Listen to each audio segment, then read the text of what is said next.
The warning alarm screamed through the cockpit of the stellar vagrant as Jackson Reed fought to keep his ship from becoming a crater on Valdris Prime.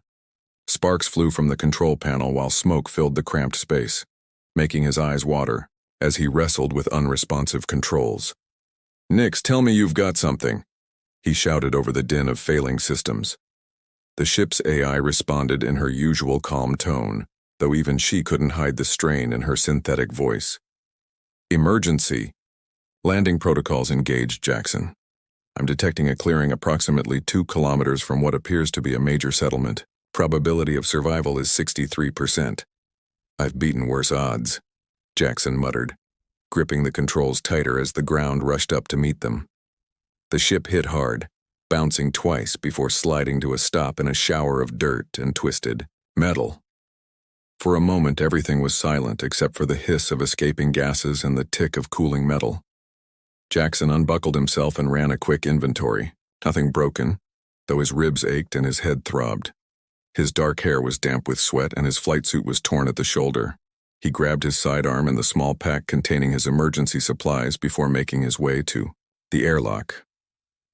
Valdris Prime's twin suns cast everything in a golden-purple light that made the landscape look like something from a dream. The air was breathable, though it carried an exotic floral scent that tickled his nose. In the distance, he could see the spires of what had to be the planetary capital, their crystalline surfaces catching the light like captured starfire. "Well, Nix, looks like we're stuck here until we can find parts for the hyperdrive motivator," he said, patting the ship's hull. "Time to blend in with the locals." The problem was that blending in on Valdris Prime meant attending the kind of high society gatherings that made Jackson's skin crawl. The Valdris were a proud, ancient race known for their rigid social hierarchies and elaborate customs. They were also incredibly wealthy, which meant they threw the kind of parties where a clever human could acquire the parts he needed through less than legal means. 3 hours later, Jackson found himself standing in the grand ballroom of the Night Whisper estate, wearing stolen formal wear that was slightly too tight across his broad shoulders. The room was a marvel of alien architecture, with walls that seemed to flow like frozen water and a ceiling that displayed a real-time view of the star-filled sky above. The Valdris themselves were striking beings, tall and elegant with silver-blue skin that seemed to shimmer in the light. Their eyes were large and expressive, ranging in color from deep purple to brilliant gold. The females wore elaborate gowns that defied gravity, while the males dressed in military-style uniforms adorned with medals and rank insignia. Jackson was making his way toward what he hoped was a service corridor when he collided with someone carrying a tray of those strange glowing drinks the Valdris favored. The collision sent both of them stumbling, and Jackson instinctively reached out to steady the other person. His hands found slender shoulders covered in silk that felt like liquid starlight. When he looked up, he found himself staring into the most beautiful eyes he'd ever seen, violet orbs that seemed to hold depths of mystery and intelligence. The woman he'd bumped into was clearly Valdris nobility, from her elaborate silver gown to the delicate crown of crystalline flowers in her long dark hair. "I'm so sorry," Jackson began, but she cut him off with a laugh that sounded like wind chimes. "No harm done, though you might want to be more careful. These gatherings can be treacherous for outsiders." There was something in her tone that made him look at her more carefully. She was warning him, but why would Valdris nobility care about a human stranger? "I'm Zafira," she said, extending a hand in the human fashion rather than the elaborate Valdris greeting he'd observed. "Jackson." He took her hand, noting how soft her skin was and how her touch seemed to send electricity up his arm. "And you're right about these gatherings. I'm definitely out of my element." Her smile widened, and he caught a glimpse of perfectly white teeth. "What brings a human pilot to our little soiree? And don't deny you're a pilot. I can see the acceleration marks on your neck, and you move like someone used to zero gravity. Smart as well as beautiful." Jackson found himself genuinely intrigued. "Let's just say my ship had an unscheduled landing and I'm looking for opportunities." "Ah, a smuggler then." Her eyes sparkled with amusement rather than disapproval. "How deliciously scandalous." Before Jackson could respond, a new voice cut through their conversation like a blade. "Zephyra, I see you found some entertainment." The speaker was a tall Valdris male in an elaborate military uniform that screamed high rank and higher arrogance. His skin had the darker blue tint that Jackson had learned indicated pure noble bloodlines, and his golden eyes held nothing but contempt as they looked at the human. "Captain Torvin," Zephyra said, and Jackson didn't miss the way her voice cooled. "May I present Jackson Reed? Jackson, this is Captain Torvin of the Imperial Guard." Torvin didn't offer his hand or any other greeting. Instead, he circled Jackson like a predator sizing up prey. "Human, I can smell the desperation on you from here. What rock did you crawl out from under?" Jackson felt his temper rising but kept his voice level. "The kind of rock that teaches you to fight dirty and win ugly. Not everyone can afford the luxury of honor codes and fancy uniforms." A crowd was beginning to gather, drawn by the tension crackling between the two males. Jackson noticed that several of the Valdris were recording the encounter with small devices. Apparently, drama was entertainment regardless of species. Torvin's eyes narrowed. "You speak of fighting, human, but I doubt you know the first thing about true combat. Your kind fights like animals, no skill, no honor, no discipline."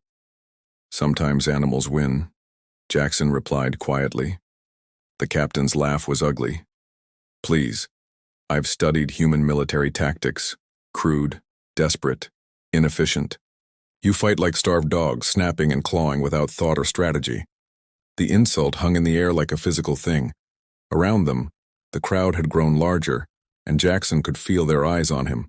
Some looked curious, others amused, but a few, including Zephyra, looked genuinely concerned.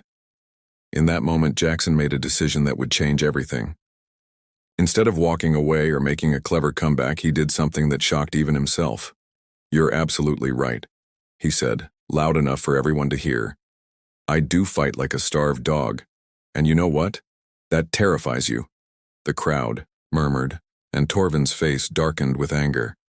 "How dare you? I challenge you to an honor duel," Jackson continued, his voice carrying across the ballroom.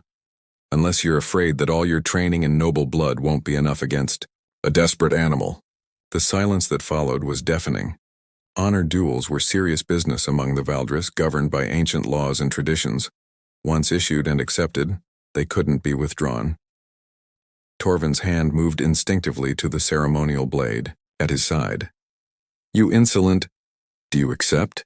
Jackson pressed, knowing he was probably signing his own death warrant but unable to stop himself. Something about the captain's smug superiority, combined with the way Zephyra had tensed when he appeared, made Jackson's protective instincts flare.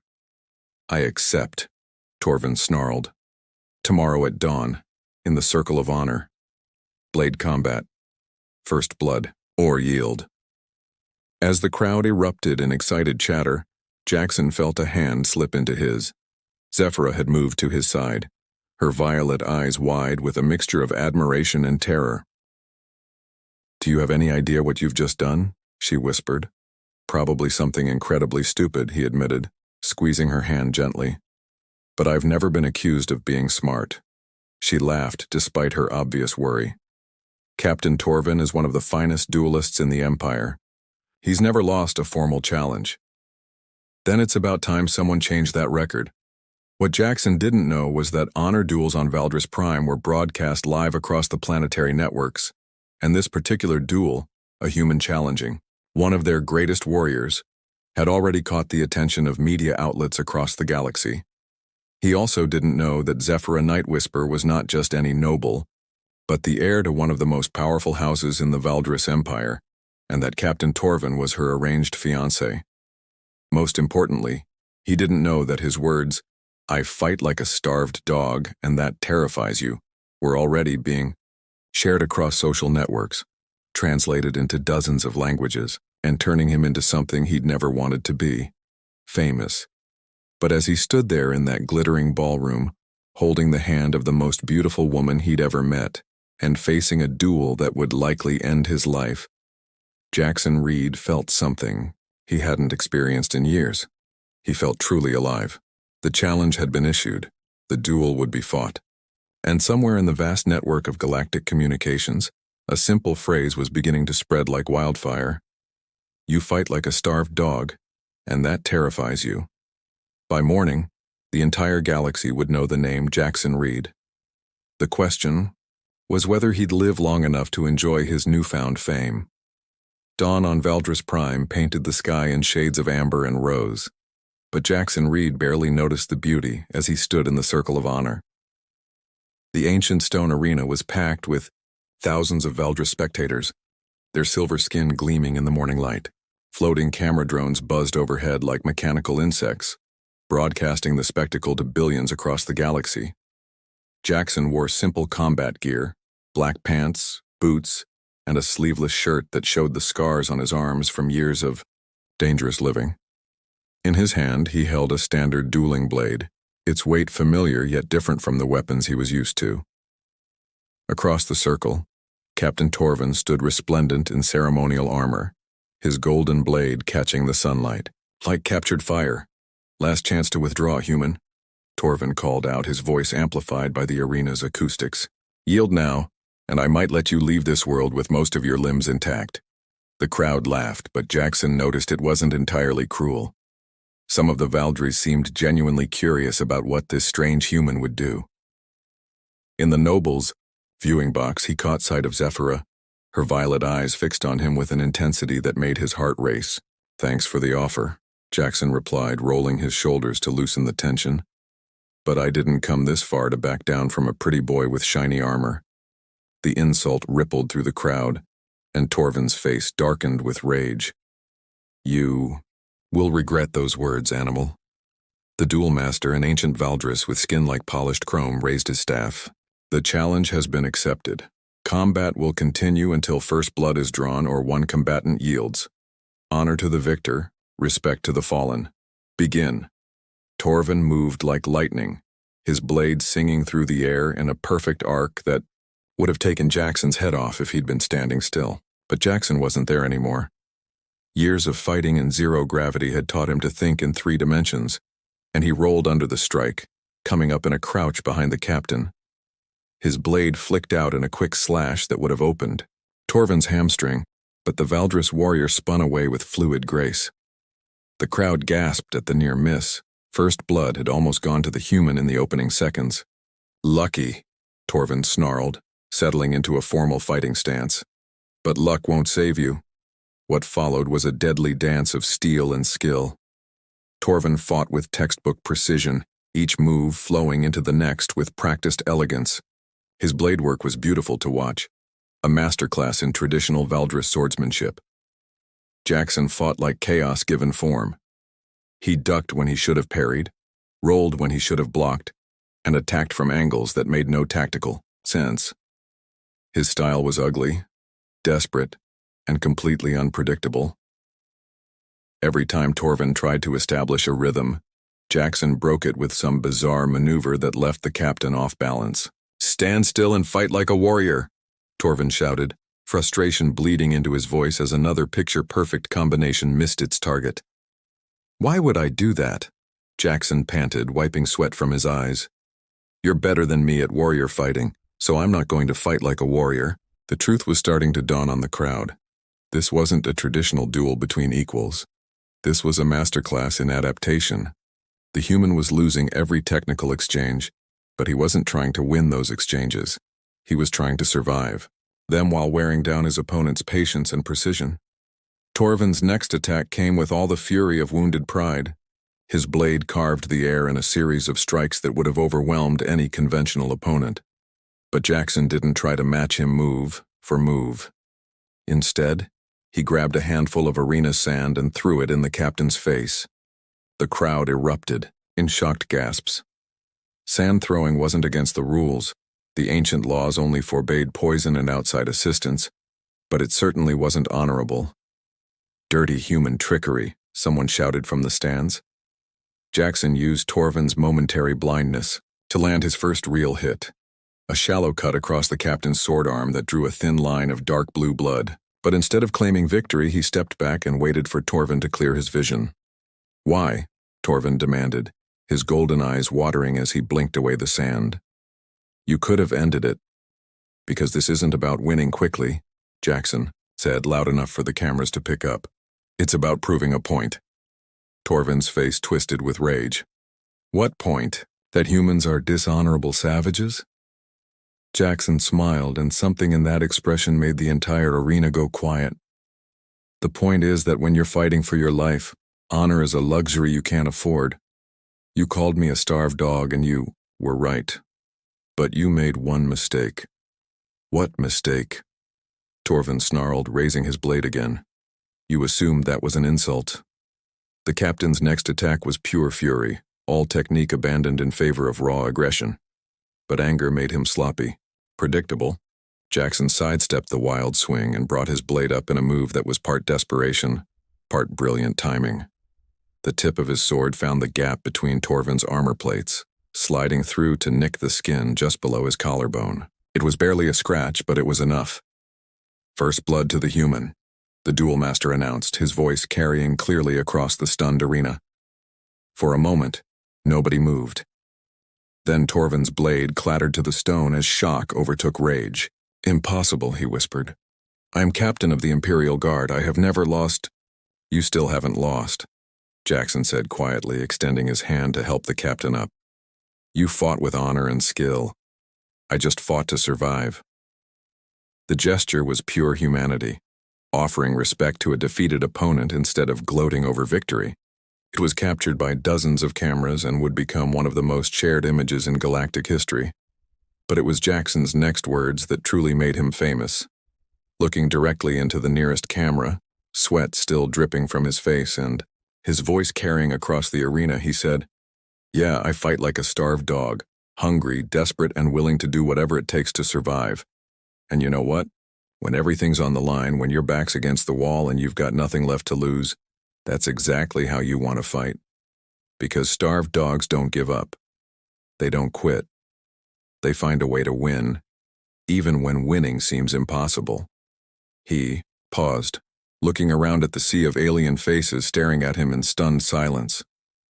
So the next time someone calls you a dog, say thank you. Because dogs are loyal, dogs are fierce, and dogs will fight to their last breath to protect what they love. And if that's not something to be proud of, I don't know what is. The arena exploded into chaos. Some Valdris were cheering, others were arguing, and the camera drones were practically vibrating with excitement as they transmitted the humans' words across the galaxy. In the Noble's box, Zephyra was on her feet, her eyes shining with something that might have been tears. But before Jackson could wonder what she was thinking, armed guards began moving toward the arena floor. Jackson Reed, a familiar voice called out. He turned to see an elderly Valdris in elaborate robes, someone important, judging by the way everyone else bowed. By ancient law, you have won this challenge fairly. However, there are complications. What kind of complications? Jackson asked, though he had a sinking feeling he already knew. Captain Torvin was betrothed to Lady Zephyra Nightwhisper. By defeating him in honorable combat, you have the right to claim his place as her intended husband. The words hit Jackson like a physical blow. He looked up at Zephyra, seeing his own shock reflected in her violet eyes. Around them, the crowd was going wild with excitement at this unexpected development. I don't want to claim anything, Jackson said firmly. The duel was about respect, not conquest. But before anyone could respond, Zephyra herself was climbing down from the Noble's box, her elaborate gown hiked up to allow her to move quickly. She reached the arena floor just as her family's guards arrived to escort Jackson away.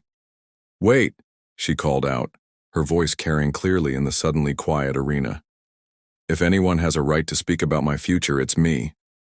She walked straight to Jackson, ignoring the shocked gasps from the crowd and the angry shouts from what he assumed were her relatives. When she reached him, she did something that made every camera in the arena focus on them.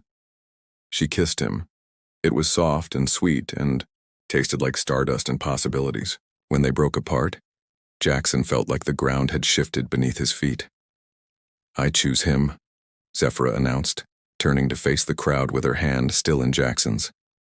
Not because he won a duel, but because he's the first person who's ever fought for something other than power or status. He fought for respect, for understanding, for the right to be different. And that's the kind of man I want by my side. The arena erupted again, but this time Jackson barely heard it. All his attention was focused on the woman beside him, the alien princess who had just thrown away everything for a human smuggler with nothing to offer but his heart. "Are you sure about this?" he asked quietly. "I'm nobody special, just a guy with a broken ship and a talent for getting into trouble." Her smile could have powered a small star. "Jackson Reed, you just became the most famous human in the galaxy. Your words about fighting like a starved dog are already being shared on every news network from here to Earth. You're going to inspire people across the stars to embrace their differences, to fight for what they believe in even when the odds are impossible. And you want to be part of that? I want to be part of you." 3 months later, Jackson was still getting used to fame. His speech about fighting like a starved dog had indeed gone viral, spawning everything from motivational posters to academic discussions about human psychology. He'd received marriage proposals, business offers, and even a few death threats from beings who didn't appreciate his message. But none of that mattered as much as the woman curled up next to him in the captain's quarters of their new ship, a wedding gift from Zephyra's surprisingly understanding family. The starved dog wasn't the most elegant name for a starship, but it suited them perfectly. "Any regrets?" he asked, running his fingers through her dark hair as she traced patterns on his chest. "Only one," she murmured against his skin. His heart clenched. "What?" "I regret that it took Captain Torvin insulting you for us to meet. We could have been having this conversation months ago." Jackson laughed, pulling her closer. "You know what? I think everything happened exactly when it was supposed to. Besides, where would we be without our viral moment? Probably not being chased by documentary filmmakers and marriage counselors from 17 different species," Zephyra pointed out. "True. But we'd also miss out on all the fan mail from young humans who say our story gave them courage to be themselves." She lifted her head to look at him, her violet eyes serious. "Do you really think we're making a difference?" "I think," Jackson said, kissing her forehead gently, "that sometimes the galaxy needs to be reminded that strength comes in many forms, that there's honor in fighting dirty when you're fighting for love, and that being called a dog isn't an insult when dogs are known for loyalty, courage, and protecting their pack.